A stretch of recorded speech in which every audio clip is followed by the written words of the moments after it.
Welcome to Built to Go, a van life podcast. I'm your host, Jeff Wagg, coming to you from the College of Curiosity. This time it's episode 173. We're going to talk about different strategies to stay cool when it's the hottest outside. There are some things you can do, but putting in an air conditioner probably isn't one of them. We're also going to talk about rock wool, the much maligned insulation that can actually work really well for you. We'll be reviewing some folding brackets that can actually work for you as well. And, well, I'm going to talk about why I pronounce things weird. Anyway, welcome back. Thank you so much for joining me here. And first off, I have to give a shout out to Rad Loser and Dan for making this episode commercial free. Thank you guys very much. There will be no ads in this episode. Sorry for you YouTube folks, that's a different thing. And you can support this show if you go to buymeacoffee.com/built2go. That's 2 T's, not 3, not 1. And here's my new deal.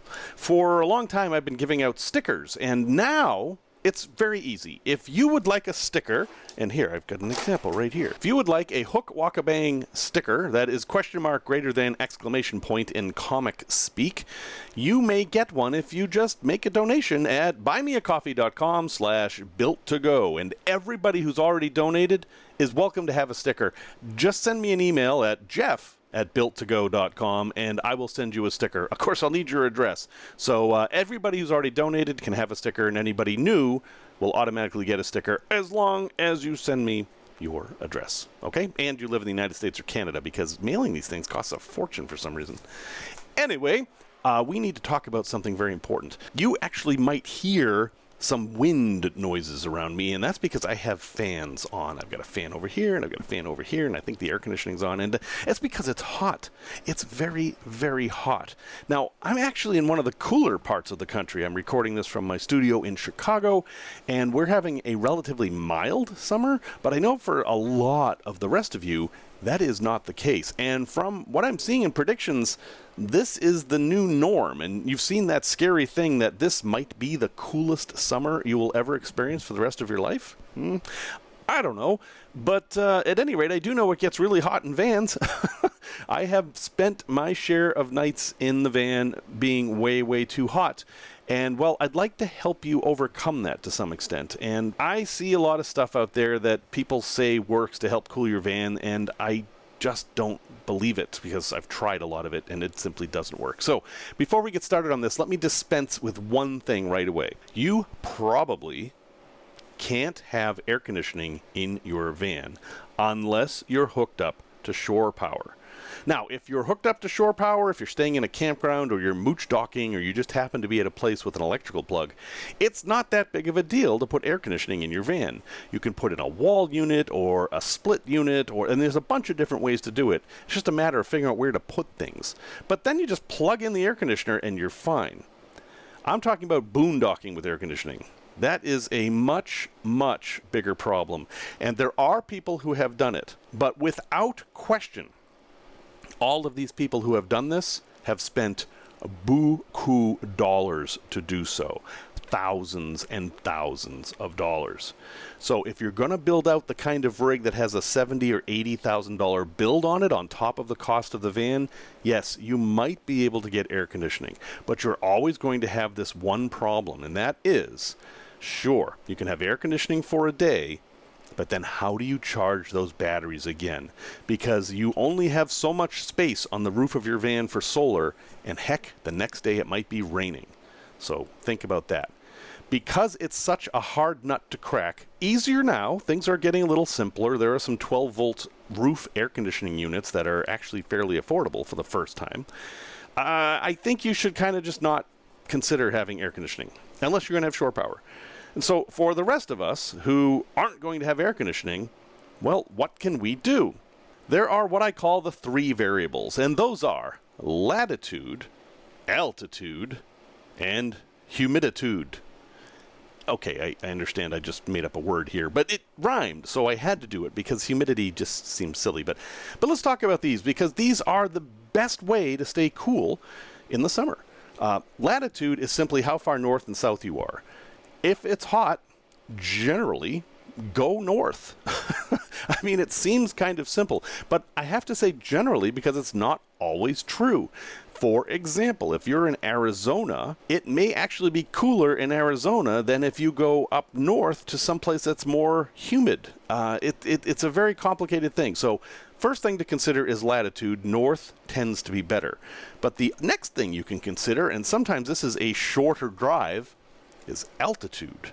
Temperature goes up as you go higher. Great example of this is Death Valley. The lowest point in the contiguous United States and the highest point in the contiguous United States aren't that far from each other. They're only a few miles from each other, actually, in Death Valley. It's Mount Whitney and Badwater Basin are those two.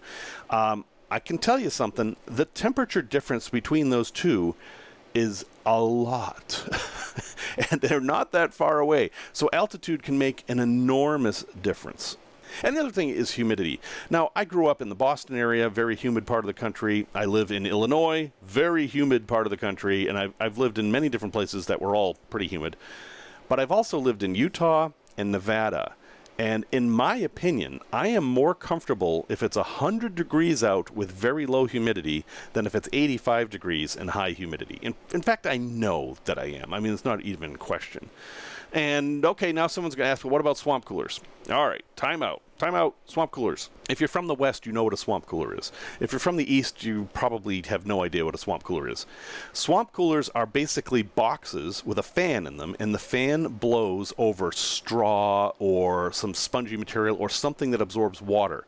And when the fan blows the air over the water evaporates, and whenever water goes through a phase change, changing from a liquid water to gaseous water, which we call steam, but you can't see it, it uses up a lot of energy and it makes the surrounding air cooler.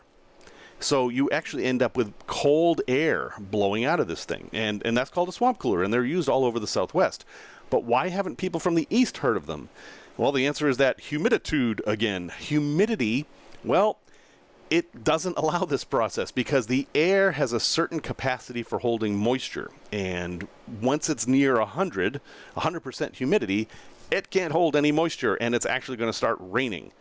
And with these swamp coolers, if you're dealing with a situation where you're already at 85% humidity, the device simply can't put any more water in the air. So all it does is make things more moist, which is definitely not something you want.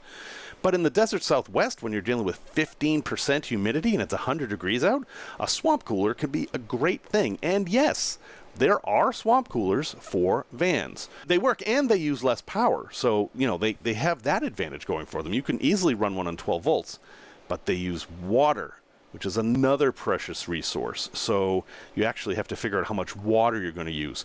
And they require a bit of maintenance because as all this water evaporates, it makes a crust and things can grow in there, hence the name swamp cooler because they can sometimes smell swampy. And the entire time you're using this thing, you're pumping your van full of moisture, which you may not want to do. So anyway, dispense with that. Okay, so let's assume you've dealt with the three variables. You've gone north, you've gone up, and you've gone to a place with lower humidity. The way I do this practically is whenever I'm out on the road and I'm planning where I'm going to stay for the night, I look at the weather forecasts. I will look to see where is it going to be below 80 degrees at night, because that's kind of my limit. If I can get it down to 80 degrees, I'm pretty much okay. I can do the night. And I've noticed there are things like, you know, it can be a little bit cooler if you just go up a couple hundred feet. And if you're watching the weather very carefully, you can kind of slip in behind a thunderstorm and it will be much cooler there. So you learn these tricks on the road that it doesn't really matter what the temperature is during the day. It's at night that matters because that's when you have to sleep. And you can be strategic about where you go with the three variables and a few other little things. Now, fans are super important. I love fans. I love having a fan blowing on me all the time. I've got 2 fans blowing on me now, plus the air conditioning. And I've talked about my venti fan a few times now. I love my venti fan. I wish they had an affiliate program. I could be a venti evangelist. But no, I love my venti fan. Fans are great and I think essential. And if you haven't figured out why fans make you feel cool, it's not because they blow cold air. They blow the same temperature air that's around you anyway. What they do is increase the amount of airflow over your skin, and your skin is always covered with a little bit of perspiration. I mean, even if you're not sweating heavily, you've got a little bit of moisture on there, and the fan air actually evaporates that. And then we're back to the phase change principle. Evaporation cools things off, and it cools you off if you have a fan blowing on you. And on the hottest nights, I will have every fan I can blowing on me. I'll have one on my face, I'll have one on my body, I will sleep on top of the sheets or maybe with just the lightest sheet on there. Sometimes I'll put a fan under the sheets if that is practical. That kind of works sometimes. But the idea is to just get as much airflow as possible. Because at 80 degrees, you're not in any danger or anything. You're not going to overheat at 80 degrees. It's all about comfort. And for me, fans are super comfortable. But I know that's not true for everybody. I know some people really don't like the feeling of air blowing on them, that it feels like things crawling on them or whatever. I don't really have a great solution for you other than to increase ventilation as much as possible. Have the fans blow out. Have the fans, like if you have your Max Air fan or your Fantastic fan on the roof, have that blow out and then suck air into the van, which you won't be able to feel necessary, but it'll still move that air enough to cool you down at least a little bit. Another thing to consider is, be in the shade. I mean, if you want to keep your van cool, being in the shade is a huge thing. I mean, everybody knows this, but we in the van life community have a special problem with that, in that we often have solar panels on the roof of our vans, and the shade and the solar panels, they don't get along. So a strategy for this is to bring another set of solar panels that you can put in the sun while your van is in the shade. It's complicated. You got to bring in more stuff. You've got wires to run and things like that. But that's one way to mitigate it. Or if you have battery-to-battery charging, maybe your battery is going to be full enough that you can go a day without solar. But yeah, it's a trade-off. Shade makes a huge impact in how hot your van gets, but the solar recharges your batteries. So you got to make a decision there. Now here's a controversial thing. I'm going to say the I word. Insulation. Anytime you talk about insulation, someone's going to disagree with you, which I'm fine with. I can only talk from my experience and what I've read and what I understand about this. Insulation's purpose is to slow down the change of temperature from inside the van to the outside of the van. If the van's warm and it's cold outside, it will slow down how long it takes for the van to get cold inside, and vice versa. The problem is that on the hottest days, no insulation is going to keep the inside of the van cool. It's always going to catch up, and by 6 or 7 o'clock at night, the temperature inside the van is going to be pretty close to the temperature outside. But then you've got a problem. Because remember I said insulation slows down the change of temperature? Well, that means that when your van is 85 degrees and it starts to cool off at night, it's going to take a long time for that 85 degrees to turn into 75 degrees. The insulation is actually going to keep the heat in the van. Now, there's an argument that you shouldn't insulate your van at all if you're going to use it mostly in hot weather. My idea is that you want to have some insulation. Just put some insulation, but don't go crazy. You want to keep that direct sun from heating up your van, so a layer of Thinsulate, or as we'll talk about, rock wool, will be just fine. But don't go crazy with the insulation if you're going to use your van in the hottest parts of summer. And definitely, all the ventilation you can get, always. Part of dealing with this hot weather is also strategy. Don't be in your van at 3 o'clock in the afternoon. Live out of your van. Stay out of there during the day and just use it for sleeping. So if you're somebody who's a content creator, for example, find a library, find a coffee shop, something like that. Spend the day there. Go to a museum. Go on a hike. Do whatever. But stay out of the van until night and just use it for sleeping. Cook outside. Shower outside. The van will just be for sleeping. You're going to do everything you can to make yourself comfortable then. You're never going to be comfortable in there in the day. If you try to do that, you're going to end in frustration. It's going to be nearly impossible. And then we have to talk about pets. Yeah, pets is super hard. They make some devices that'll help you monitor temperature and things like that. But even if you have the temperature monitoring device and you somehow have air conditioning in the van, what if a circuit breaker blows?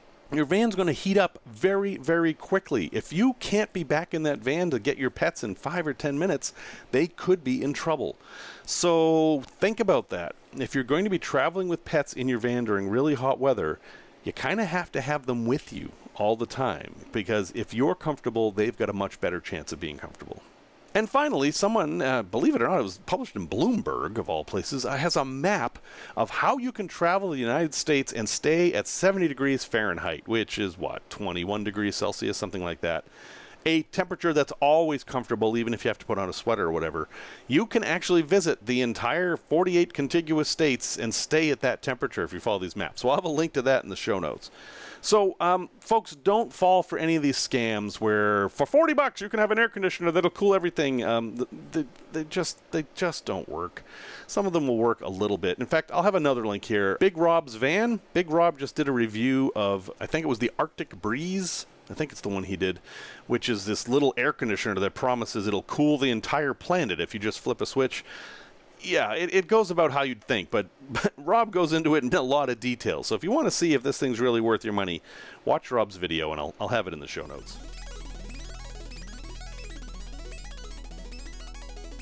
Tech Talk. I hear a lot of bad talk about rock wool. Now, rock wool is a brand name for mineral wool. This stuff is not wool in that it doesn't come from sheep or any other animal. It comes from, well, mostly slag. It comes from like rock residues and just waste rock. And what they do is they heat that rock up until it's molten and then blow air through it. And it makes these fibers that look like wool, hence the name rock wool or mineral wool. It is not the same as fiberglass.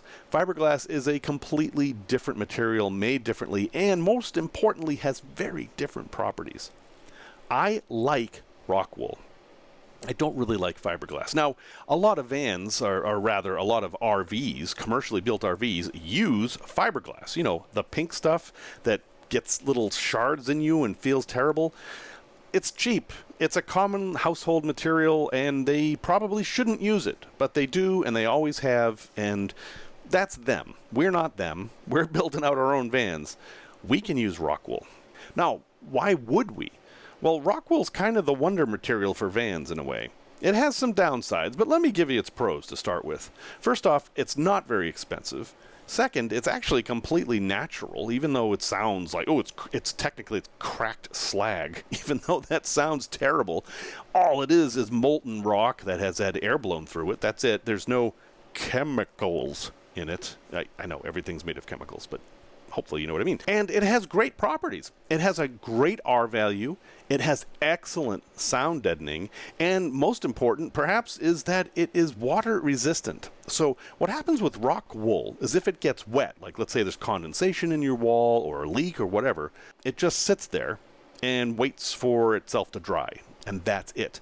There's nothing organic in there for mold to grow on or anything like that. So it's wet. It'll get wet, and it just dries out eventually. So that's a really nice feature. Plus, it's easy to form. You can rip it into the sizes you need or cut it into the sizes you need and just put it wherever. It's not rigid at all, so you can cover your whole van with it. Okay, now what are the cons? Well, it isn't exactly like fiberglass, but it is a little bit itchy when you're installing it. You do want to wear long sleeves and gloves. Now, none of those little fibers will escape into your van. As long as you have the stuff covered after it's installed, you're fine. But while you're installing it, yeah, you can get a couple of those little shards. And they're not anywhere near as bad as fiberglass, but that does happen. Another thing is that if it gets compressed, if you squish it down, it loses a lot of its R value. So you want to keep it as fluffy as possible. And I suppose you do have to worry a little bit that mice can make nests in it. It's a material that mice might like to make a nest out of. Now, it does not at all compare to Havelock wool or actual real wool. I don't actually like that stuff. I've talked about that before. I think this is better. But you will see all kinds of stuff on the internet about rock wool's terrible, you should never use it, blah, blah, blah. I don't buy it. I've used rock wool. My NV200 had a lot of rock wool in it. It was completely fine. It's completely safe and manageable. Oh, one other con I just thought of. It can be a little bit tough to attach to the side of your van. Some people put glue and then kind of glue it to the sides. Some people will make these battens and kind of fit it in behind them. So that part can be a little tricky. But heck, you've got that problem with all insulation. So if you're thinking about building out a van or you've got a particularly troublesome spot that you can't figure out the right insulation for, rock wool will probably work, and you can buy it in bats or rolls, and I think the bats are probably best for van life. Product review. So I bought these folding shelf brackets. I know, very exciting, but obviously horizontal space is super important in your van, and sometimes you have a situation where if you put in a counter, it's going to get in the way of the door. but you really need a counter there, and you also really need the door, so what do? And the answer is you put in a folding shelf. And they make these brackets that are perfect for this. So it's an L bracket, except that it has a button on it. And when you press the button, the L collapses and the shelf drops and you can go by. And this one that I bought, I've been using for a while now, and well, it's pretty good. It's very inexpensive. It's made of stainless steel, so it's fairly tough. And it was really not a big deal to install. I just kind of screwed it into the cabinet, and then what I used was a scrap piece of wood. You could use a cutting board or whatever you want to use for your countertop. I screwed that onto the other part, and I just lift it up, and it snaps in place, and boom, I have more horizontal space. Now, they come in pairs, but I only used one of them, because I thought, well, first off, it's a fairly small space that I'm doing. But second off, you have to press the button on this to make it collapse. And if there are two of them, you'll have to press both buttons at the same time. And I thought that would kind of be a pain if I was in the middle of cooking or something. So for me, my little countertop folding shelf thing is only about 12 inches long, and one of them has been just fine. It's perfectly strong enough. The only con I have for these is that they rattle a bit. Hasn't been too bad, but it's not a very secure latching, you know. It's not that the thing's going to fall apart or anything like that. It's just that when it's in the up position, it rattles a bit. And if you're driving down a bumpy road, you'll definitely hear that. And if it's in the lower position, it doesn't lock in the lower position. So it can also rattle a bit there. You could fix this with a bungee cord or some little rubber bumper things or whatever. But overall, for $14, that's $7 a piece, this is a pretty good solution for all your folding shelf needs. And I recommend them. I'll have a link in the show notes. They're on Amazon. They don't have a brand name. I mean, the brand name, if you look in the little tiny fine print, is Vebacidi. Vebacidi. I don't know what that is. I don't know what most of these are. And it's just folding shelf brackets with install screws, heavy-duty stainless steel. Oh, and if you're curious, they hold 300 pounds. I'm not going to test that. But with 300 pounds, I mean, technically you could make like a ladder on the outside of your van with these. And no, I don't think that's a good idea.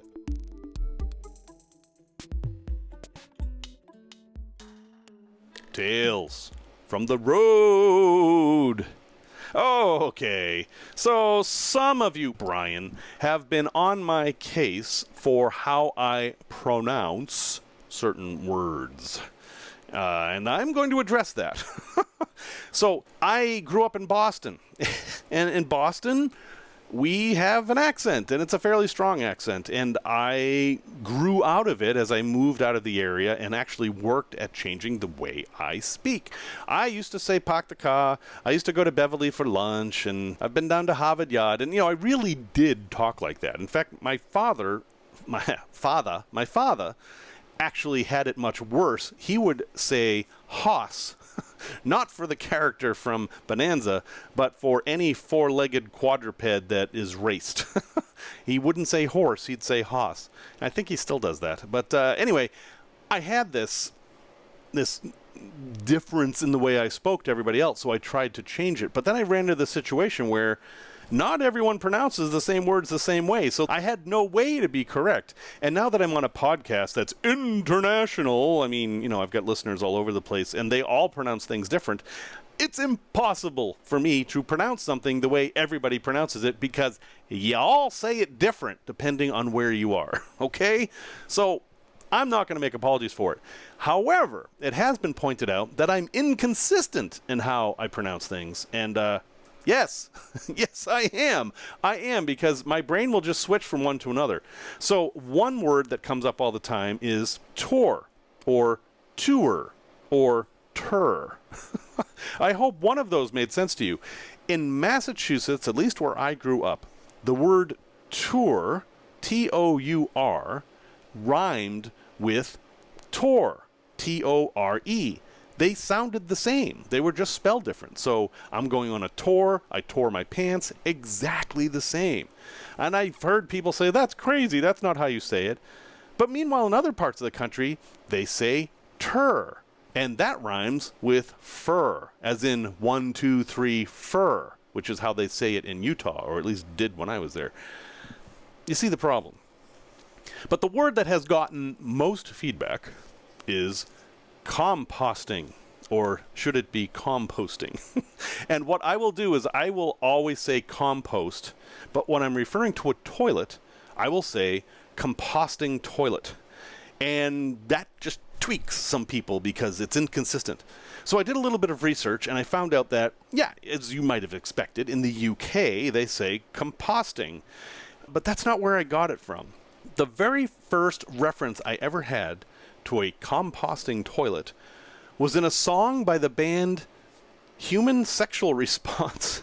They have a song called Southern Exposure, or Keep a Southern Exposure, which talks about all these different ways to save energy, and then there's kind of this rap at the end where they say composting toilets.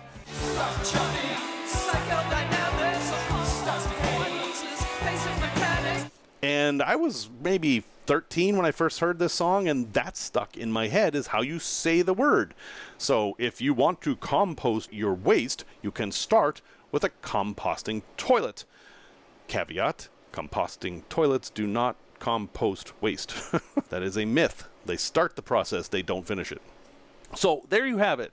That's why I say things weird. I'm going to continue to say things weird, and if you say I'm saying them wrong, I'm sorry, you're just wrong, because it's English. We don't have actual hard rules. We get to say whatever we want. It's not like the French who have this academy that decides this is the proper way to say the word. We don't have that. And, I'm kind of happy about that.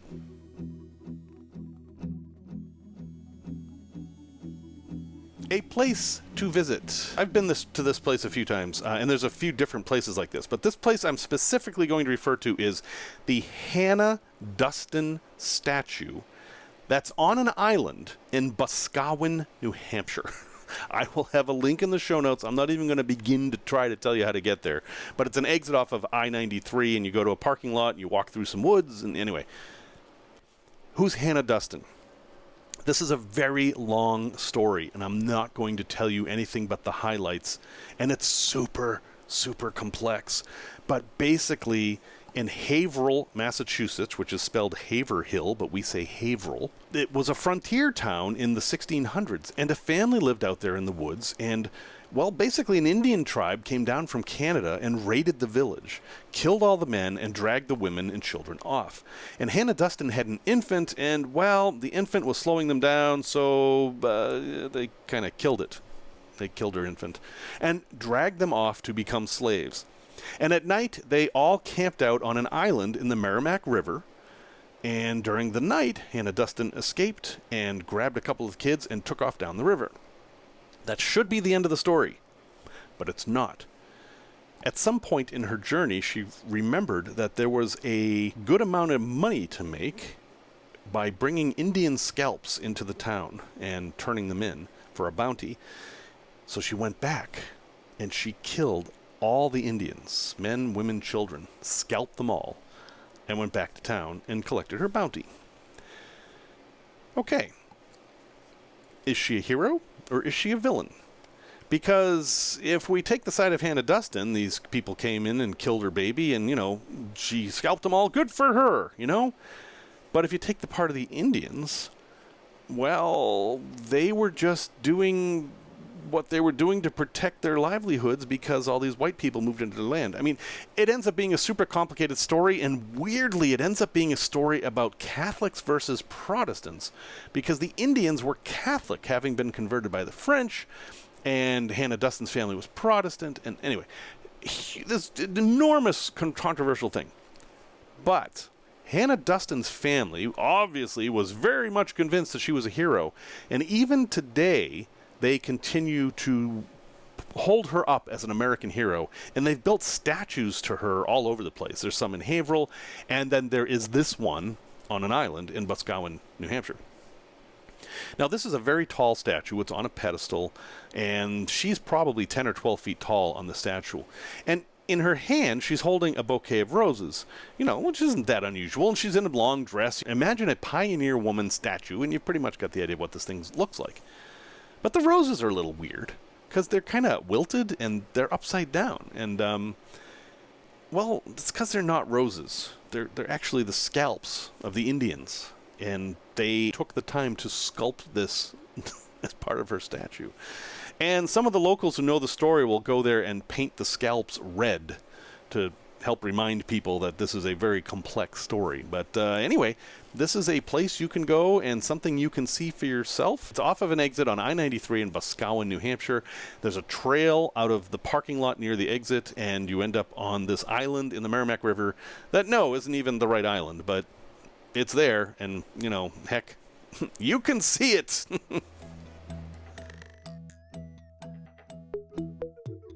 Resource recommendation. So I know a lot of people love the idea of having a 4x4 camper and they can go anywhere and camp anywhere. And I've said this before, I'm going to say it again. Doesn't matter how 4x4 your van is, it's still a van. And there's a great example of this. Matt's Off-Road Recovery, who I've talked about before, very popular channel, but they recently recovered a very nicely built out 4x4 Sprinter van on the Honeymoon Trail in southern Utah. And that vehicle had no business being there. Sure, if you have a four-wheel drive van, you can go places that a two-wheel drive van can't. I'm not going to argue that at all. But don't compare your rock-crawling Jeep to a 4x4 camper van. They're different vehicles with different capabilities. You probably can't take a shower in your Jeep, but neither can you climb the gnarliest trails in your 4x4 camper van. And if you want to see what I'm talking about, watch this video that I have linked in the show notes. You can just search for Matt's Off-Road Recovery Honeymoon Trail Sprinter Van and you'll find it. But yeah, it was pretty amazing. First off, kudos to the driver. First time out on the trail for getting as far as he did. But yeah, he needed their help to get out. So just remember, we're still in a camper van here. And yeah, 4x4 is great, and you can have winches and lockers and all this stuff. But you're still dealing with a big, heavy, wide box. And that's going to put you at a disadvantage to start with. So know your limits, but you know, go ahead and push them from time to time. Bit of an announcement. This Thursday, this Thursday, July 20th at 5 p.m. Central Time, I'm going to do a live AMA, Ask Me Anything kind of a thing. I'm going to be talking about the Panama Canal cruise, an upcoming Antarctica trip, a trip next year to Salem, Massachusetts. That would be excellent for van life folks. And folks, you can ask me anything you want. I'm going to sit there in front of my computer for 2 hours. So there's a link in the channel. I'll put a link in the show notes, but it's Thursday, July 20th, 2023 at 5 p.m. And I'm going to give it a shot. I've never done this before. I don't know what's going to happen. I might be staring at this little green light on my computer for 2 hours. And if that's the case, that's fine. I'll just have a beer and stare at myself, which I do an awful lot of these days. So thank you very much for listening to this episode 173. Music, as always, is by Simon Wagg. If you'd like to get a hold of me, we've got a Facebook group, we've got a Discord channel, and you can always send me an email at jeff@builttogo.com. That's 2 T's, not 3, not 1. Yes, that's right. Until next time, remember the words of scientist Alan Kay, who said, context is worth 80 IQ points.